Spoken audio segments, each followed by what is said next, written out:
context, and it literally is what the title says. This is my wall in the first 48 hours on Facebook in America. African-American special ed teacher in a Chicago public school. In a staff lounge, minding my own business. Other black lady. My son woke up from a nightmare last night. Me. Oh, that's too bad. Did he watch something scary? Other black lady. No, he said his dad and I are already on a helicopter, handcuffed with the neighbors in the front yard. So I asked him what happened. 8-year-old replies, Trump won, and the white kids in my school said we all gotta go back to Africa. And they're already picking up black families. Me, WTH. What school did he go to? Other black lady. Canton schools. Me, wow. You may need to take a day off and visit that school. Other black lady.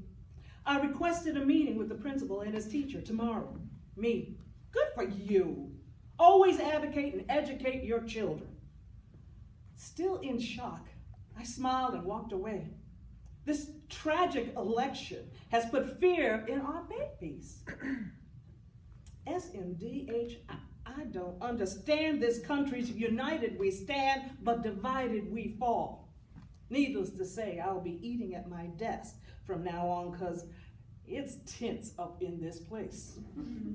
Hashtag, it hasn't been 48 hours yet and shit already fucked up. Gay man in his 60s, married with multi-ethnic family, Texas. Actual locker room conversation this morning. Scenario, 6 to 7 baby boomers talking in the gym locker room. Well, I guess those liberals, faggots, and wetbacks will be eating crow today. I will take my crow with the side of bigot. I guess you're one of those liberals. No, I'm one of those faggots. Silence descends on the locker room. Thank you, America. This is what you elected. Not the man, Donald Trump, but this mentality when bigots have no filter.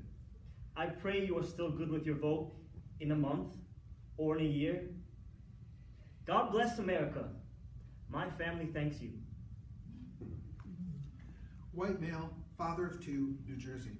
Election night, we had some friends over in anticipation of celebrating a great progressive victory. That celebration didn't happen. Instead, like so many of us, our night wore into the early morning hours, our eyes painfully glued to the ever-worsening news from the electoral map. The Hudson River is just a few blocks away from my building, and at some point I went for a brief walk along the river to catch some air. I came back home to see Hillary conceding to Donald Trump. This body blow had sent me right back outside to catch some sanity? Really, anything but this horrible feeling. This was 3 a.m. I brought a plastic cup of beer with me. It was that kind of night. I got no further than a block from my house when I passed a man sitting on a stoop who said, "Hey, come here. It's 3 a.m., so, no." I ignored him. He got up and said, "Come here, you Hillary faggot." In shock, I had a dumb response. "How do you know I'm a Hillary supporter?" "I'm not exactly decked out in paraphernalia. Was it because I looked sad?" He said, "Because I can smell it on you." Now, he lunged at me, and I realized this was a much bigger, much drunker guy than I was. And I told him, "Stay the fuck back. I will call the police. Do not come near me." He kept coming. He got right in my face and called me a nigger lover. He shouted that now that Trump has won, it's open season on us, that they're going to hunt us down and fuck us up. At this point, I'm so enraged, I call him some of my own favorite names, like bag of shit and racist fuckface. All the while, I carefully circle around planning my escape. It was obvious he was not planning on that happening, not without me taking a beating. I confess, I'm a small guy with no fighting skills. The block was deserted. I was scared. He lunged at me, slamming me in the chest. I retreated. I told him, "Don't come at me again." He came forward. I said, "Don't make another move or I'll throw my beer in your face." He took another step, but looked down at the red plastic cup, brimming with IPA. I took the opportunity to hurl the contents directly into his stupid racist face. and then bounced the cup off his nose for safety. I turned and ran for dear life.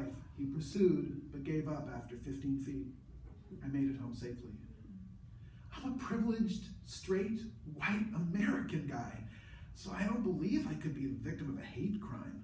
But this guy was sure trying to commit one. We live in a liberal neighborhood, in a liberal city, in deep blue New Jersey, and this fucker in my own neighborhood felt comfortable with this behavior and unbelievably hateful language. It was as though beating someone up and shouting racist, homophobic slurs was his prize for Trump winning. It can happen here to someone like me. I cannot fathom what will happen to others. I don't ever say this, but God help us. Lesbian mother of 2 children adopted from Guatemala, living in Indiana. Am I undocumented? He said anxiously. Update. At bedtime tonight, we learned that Zach has been worried about this for a long time. Ever since he first heard the candidate talk about it, but he was too afraid to ask. I held back tears as I reassured him. He shifted his fear, got in touch with his precious, compassionate soul, and said, maybe the president will be a good man. Then he paused and said, but if he's bad, we'll fight him like you did back in the 80s and stuff, right?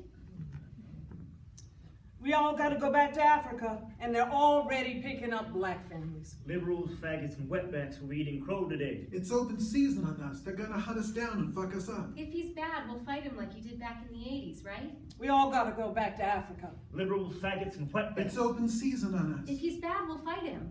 They're already picking up black families. Wetbacks will be eating crow today. They're going to hunt us down. We'll fight him like you did back in the 80s, right? Right, Mama? Right?